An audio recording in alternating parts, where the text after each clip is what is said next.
Assalamualaikum warahmatullahi wabarakatuh. Saudara-saudara mahasiswa, ini menuju ke lokasi 2. Lokasi 2 lahan di sini Anda lihat sendiri sebelah, kelihatan ya? Sebelah tanah itu dengan penggunaan lahan tanaman padi. Tanaman padi ini baru saja kelihatannya baru tanam. Nah, ini tidak tahu apa karena musim penghujan, karena sumber air itu ada 2, ada dari curah hujan atau sumber air tanah. Kalau sini mungkin bisa diambilkan dari waduk juga. Nah, detailnya kebetulan ini kan musim penghujan, jadi air mudah. Nah, cirinya kalau padi 1 tahun bisa 3 kali, itu berarti air setiap saat ada, tidak masalah. Tapi kalau 1 tahun hanya 2 kali, berarti sekalinya itu musim kemarau, berarti mungkin diselingi tanaman palawija. Itu pemanfaatan lahan di sekitar sini. Nah, terus untuk yang perlu dipelajari perbedaan penggunaan lahan. Jadi ini otomatis reliefnya datar. Nah, mahasiswa saya harapkan kalau sampai naik ke puncak gunung, kelihatan nggak gunung? Nggak tahu. Dari syutingnya Mas Rudi kelihatannya sampai sana, itu kan terjadi perbedaan relief dari datar, berombak, bergelombang, berbukit, bergulung. Nah, dalam hal ini yang perbedaan itu otomatis karena perbedaan keminaan lereng kedalaman tanah. Maka mahasiswa kalau daerah datar pasti itu kedalaman sangat dalam. Makin ke puncak makin berkurang. Makin yang relief berombak, bergelombang, terus berbukit, bergunung berkurang. Maka daerah atas akhirnya penggunaan lahan terbatas karena tadi perbedaan keminaan lereng dan perbedaan kedalaman tanah. Kalau memang pengen buktikan, ya enggak apa-apa mahasiswa, silahkan ngebor sendiri. Di sini boleh, terus nanti naik boleh, sampai ke puncak boleh. Apakah yang puncak nanti lebih dalam atau tidak? Secara teori enggak mungkin, pasti dangkal. Karena apa? Karena proses erosi menuju ke daerah dataran. Karena erosi prosesnya terus-menerus pada musim hujan, mau tidak mau terjadi sedimentasi di daerah yang lebih rendah. Numpuk-numpuk, maka kedalaman tanah di daerah dataran lebih dalam daripada yang keminaan lebih rendah. Nah, itu diharapkan mahasiswa penggunaan variasi perbedaan tadi harus dipahami. Dimanfaatkan untuk apa oleh masyarakat? Apakah kalau yang makin ke atas ke puncak itu nanti tanaman keras, tanaman apa? Yang jelas semua petani menghendaki lahan itu kalau bisa ditanami yang produktif. Yang produktif itu maksudnya menghasilkan. Menghasilkan itu kalau dijual laku. Maka di sini kalau lahan itu tidak produktif, namanya lahan itu dikatakan krisis sosial ekonomi. Jadi hasil tanamannya dijual tidak laku, namanya lahan krisis sosial ekonomi. Kalau lahan krisis fisik, ya memang tanaman tidak ada. Krisis biologi itu ditanam juga tidak produktif. Nah, mahasiswa supaya paham fenomena-fenomena yang terjadi itu perlu diamati perbedaan-perbedaan tadi.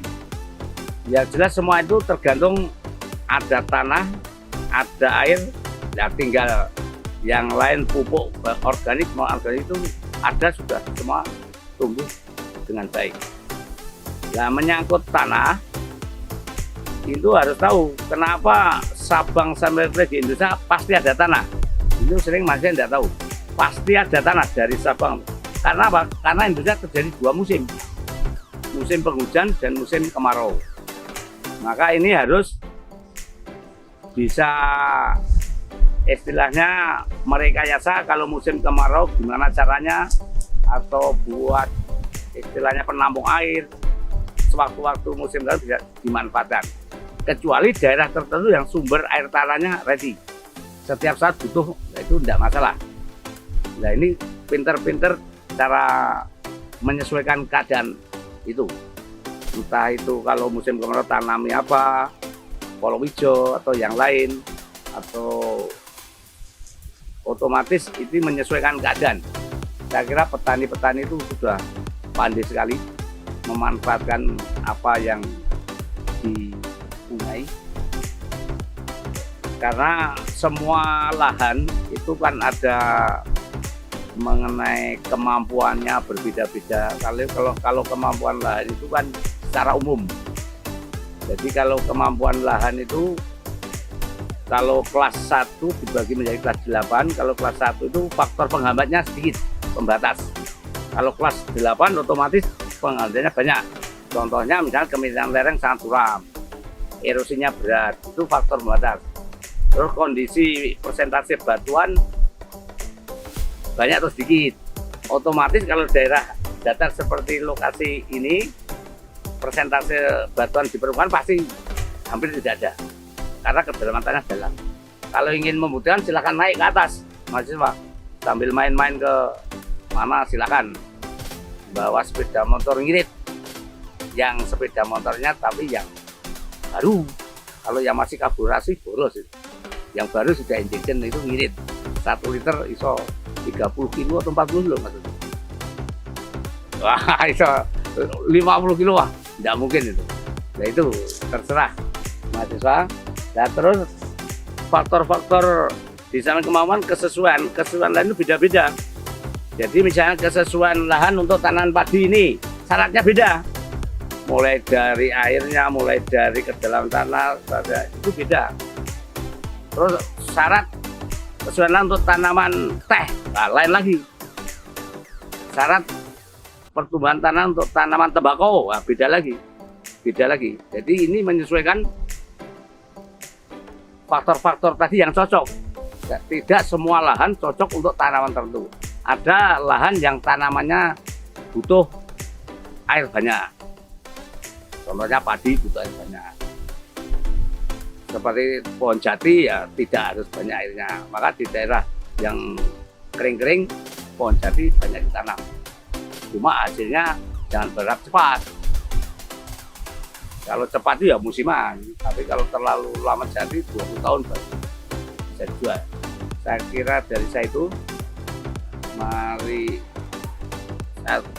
sebelum saya tutup, kalau ada kesulitan mahasiswa karena ini semester 3, silakan WA, tidak apa-apa, karena Anda diharapkan 3 tahun tepat waktu.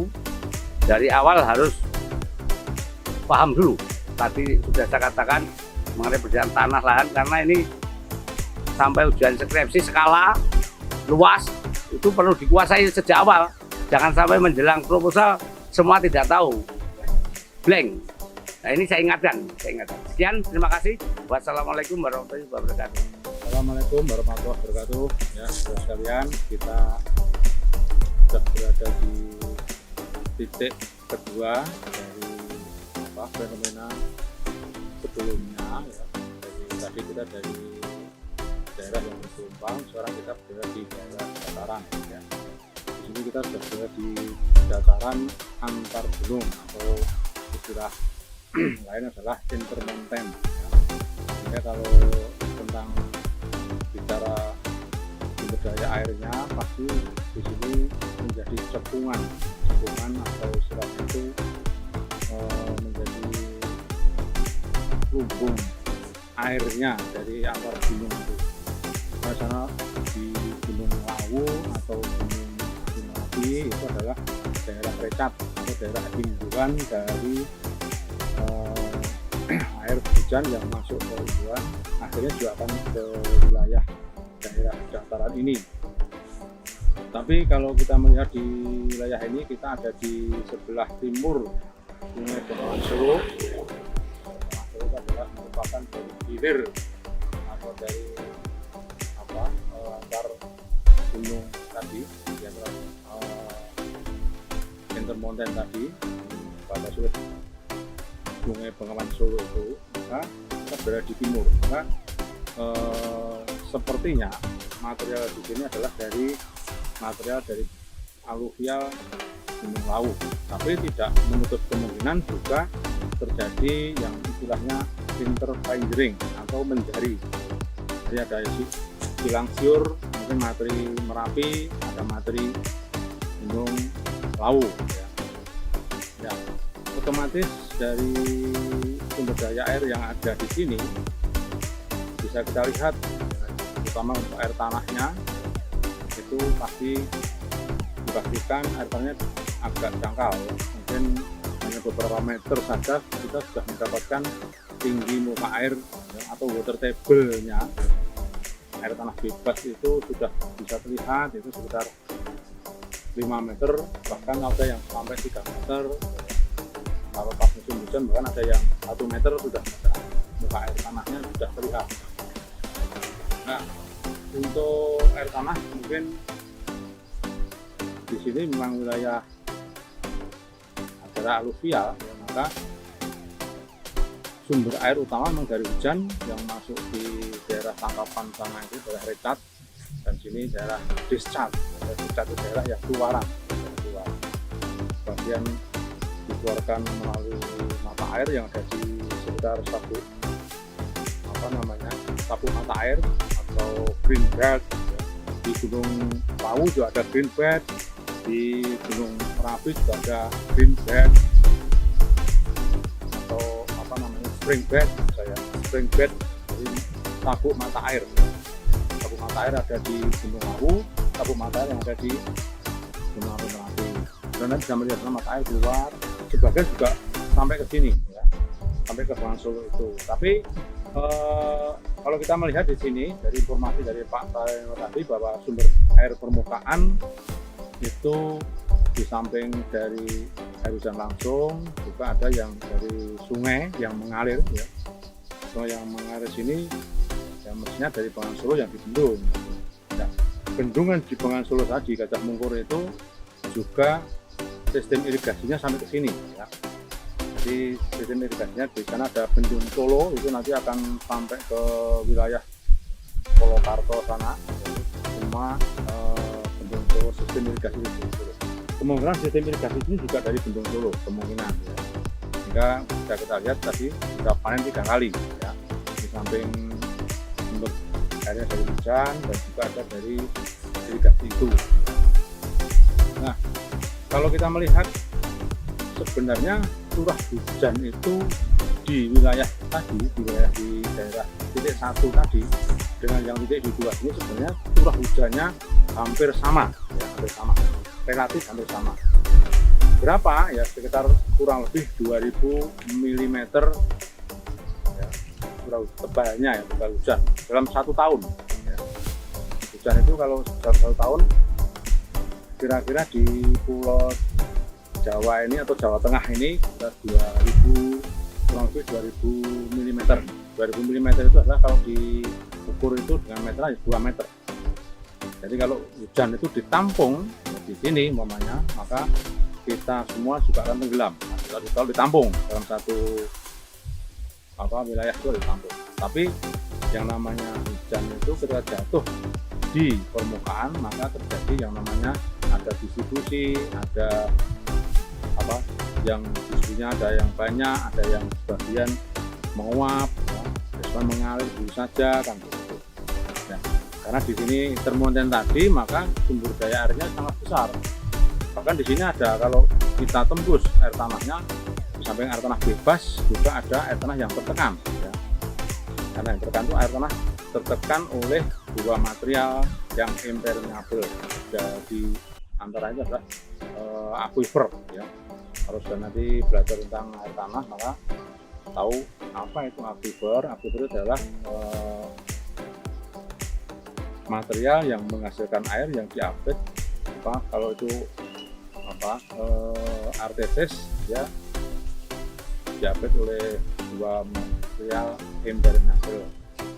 Jadi ada air tanah tertekan. Kenapa tertekan? Ya tertekan oleh material yang ada di atasnya yang impermeable tadi. Maka tekanannya lebih dari 1 atmosfer, ya. Maka kalau itu ditembus oleh bor, maka dia bisa naik ke atas, ya.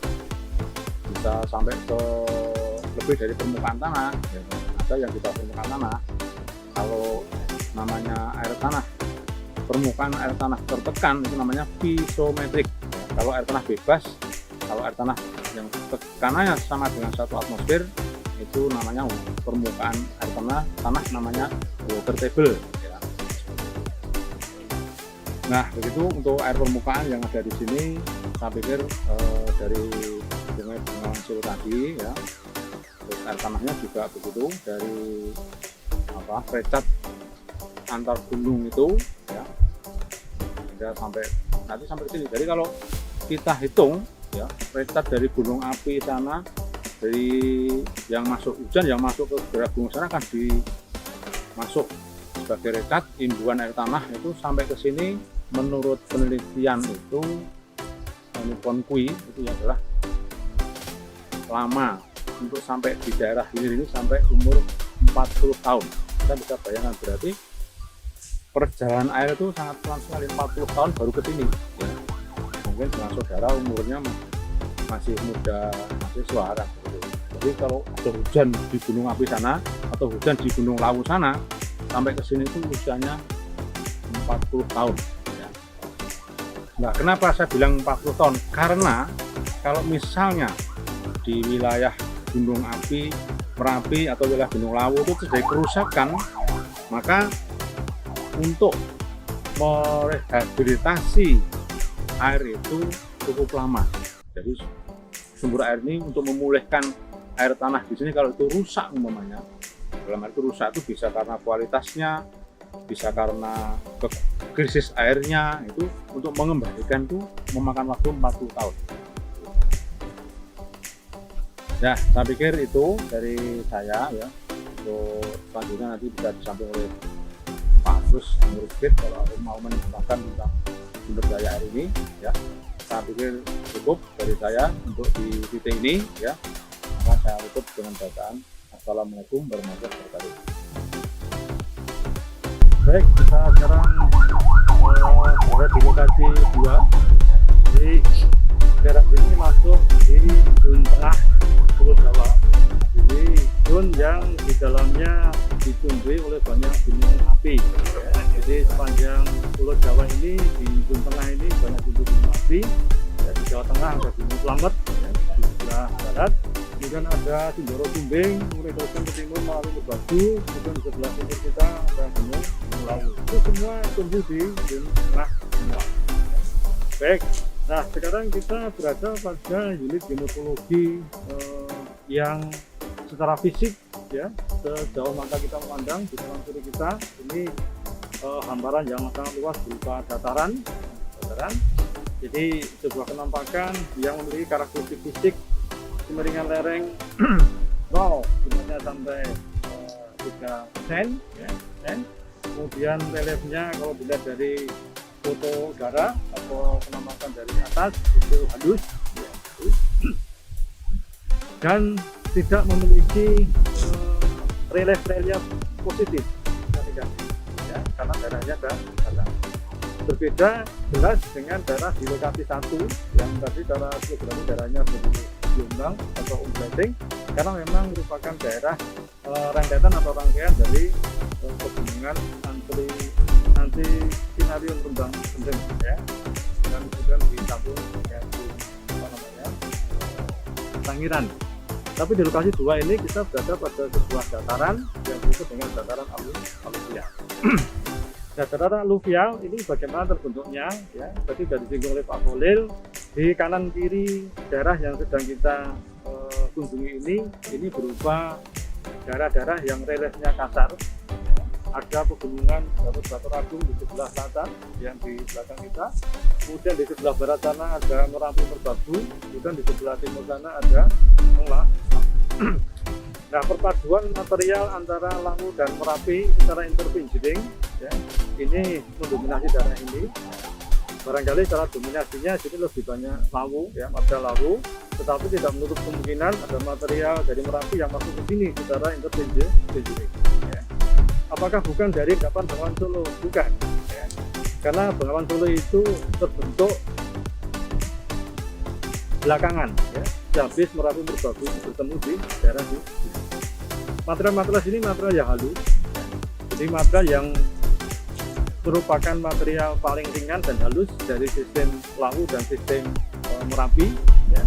Dari Merapi ini adalah daerah yang paling jauh barangkali ya, kemudian dari Lawu ini juga merupakan daerah yang paling jauh dari Lawu. Dari asas substansi dalam ilmu geomorfologi, semakin jauh material mengendap itu semakin ringan ya, material yang endapkan sesuai dengan tenaga penggeraknya. Sehingga secara geologi daerah ini adalah daerah aluvium batuannya. Itu material yang sangat halus hasil endapan dari rombakan gunung api membentuk sebuah batuan ya yang sangat luas dalam bentuk hamparan, yaitu batuan aluvium. Tanah yang terbentuk berupa tanah aluvial. Dan unit geomorfologi yang terbentuk berupa dataran aluvial. Aluvial itu adalah materialnya, sedangkan dataran itu adalah penampakan permukaan. Ya. Itu daerah sini. Nah, sebagai daerah intermountain basin, ya, tentu saja daerah ini punya banyak potensi. Secara potensi lahan, daerah ini merupakan daerah yang sangat subur karena apa? Dari materialnya saja sudah material rombakan dari gunung atau daerah-daerah yang memang sudah subur. Ya. Jadi sudah berupa material-material yang halus itu berasal dari rombakan gunung-gunung dan pegunungan yang ada di sekitar daerah sini. Itu yang pertama. Jadi secara materialnya sudah subur dulu. Yang kedua, sebagai daerah intermountain basin, tentu saja cadangan airnya tentu jauh lebih banyak dan lebih besar dibanding lokasi yang pertama tadi. Kalau lokasi yang pertama itu cenderung kering daerahnya, ya. Tapi kalau lokasi yang kedua ini tentu saja airnya cukup banyak melimpah. Itu karena musim hujan Pak? Tidak. Ya. Musim hujan lebih banyak lagi. Tapi di musim kemarau pun ini masih tetap bertahan ya airnya. Sehingga penggunaan lahannya terkait dengan penggunaan lahan ini tidak masalah untuk pertanian irigasi. Dari mana airnya? Tentu saja dari Bengawan Solo yang dibentuk. Sehingga Bengawan Solo itu sering dibuat bahan guyonan ya dalam bahasa Jawa itu. Jadi Wonogiri itu yang ada bendungannya, tetapi yang menikmati airnya bukan Wonogiri ya, tapi daerah dari sekitar termasuk Tuban. Nah, makanya kalau shoot ini bisa melihat jauh ke sana, dan tadi ya kita lihat banyak ya, jadi burung-burung bangu yang di sekitar ini ya, itu nggak mungkin ada kalau nggak ada air ya. Jadi nggak mungkin di daerah Gunung Sangiran yang tadi lokasi satu kita lihat kalau ada burung bango, nggak mungkin ya. Itu kalau ada bangonya itu tersesat pasti, karena bango ada itu pasti ada sesuatu ya. Ada sesuatu yang bikin dia tertarik di situ. Apa? Makanan dalam bentuk apa? Itu kata-kata ikan sensitif ya. Nah, itu hanya ada di sistem pertanian irigasi. Di lokasi satu pertaniannya adalah pertanian lahan kering, termasuk hutan ya, kemudian kebun campur dan sebagainya, jenisnya tegalan. Tapi di lokasi kedua ini, dataran aluvial ini, sistem pertanian adalah pertanian lahan basah ya. Jadi didukung dengan sistem irigasi yang memadai. Kemudian dari kalian di samping saya, mungkin sudah di sebelah sana ya, itu ada permukiman. Nah, kondisi permukiman daerah dataran aluvial ini sangat berbeda dengan di lokasi satu yang juga geometri ya. Tanah menyebar, tapi di sini adalah menyebar tapi mengelompok. Nah, maksudnya menyebar mengelompok gimana Pak ya? Jadi kalau kita lihat konsentrasi permukiman yang ada di daerah dataran aluvial itu adalah satu zona permukiman, di dalamnya padat penduduk. Tapi kalau memang itu tidak digunakan untuk permukiman, ya memang tidak ada apa-apa, hanya berupa sawah dan mungkin sedikit tegalan. Sama dengan yang ada di sini, ya. Di belakang saya ini ada permukiman, ya. Tapi permukimannya sangat padat, ya. Berbeda dengan daerah yang lokasi sana. Nah, itu terkait dengan potensi yang dimiliki oleh daerah ini. Jadi secara pedologi tanah daerah ini tentu lebih subur ya dibanding daerah-daerah bagian atas.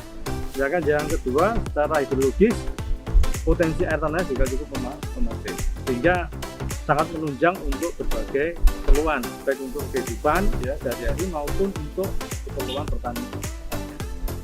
Kemudian potensi negatif atau permasalahan wilayah yang ada di sini apa? Ya, walaupun dari punya potensi yang baik, tetapi ada problem juga. Ya. Jadi kalau curah hujannya tinggi, daerah-daerah dataran aluvial itu termasuk daerah-daerah yang mudah terlanda oleh banjir. Ya. Jadi ini masih memungkinkan banjir dulu, apalagi sebelum ada bendung Wonogiri, daerah ini merupakan daerah langganan banjir. Ya. Saya daerah-daerah tergenang. Ya. Tapi sekarang sudah ada bendung, sehingga banjir itu tidak lagi meluap hingga daerah ini. Ya. Tapi untuk curah hujan yang sangat tinggi, masih memungkinkan beberapa tempat di dataran aluvial ini terlanda oleh banjir. Kemudian aktivitas sosial ekonomi gimana? Tentu saja daerah zona tengah ini sangat berbeda. Ya. Jadi aktivitas perdagangan dan jasa zona tengah ini sangat ramai dan sangat potensial, ya, karena semuanya mendukung. Ya, gitu. Untuk aktivitas tentu saja perdagangan dan jasa. Nah ini nanti bisa kalian baca di pedoman, ya. Nanti di sana juga ada deskripsi ya terkait dengan kondisi permukiman dan kondisi peruntukan lahan perdagangan dan jasa atau bisnis untuk zona tengah. Saya kira demikian dari kalian yang bisa saya sampaikan ya. Terima kasih, tetap semangat. Assalamualaikum warahmatullahi wabarakatuh.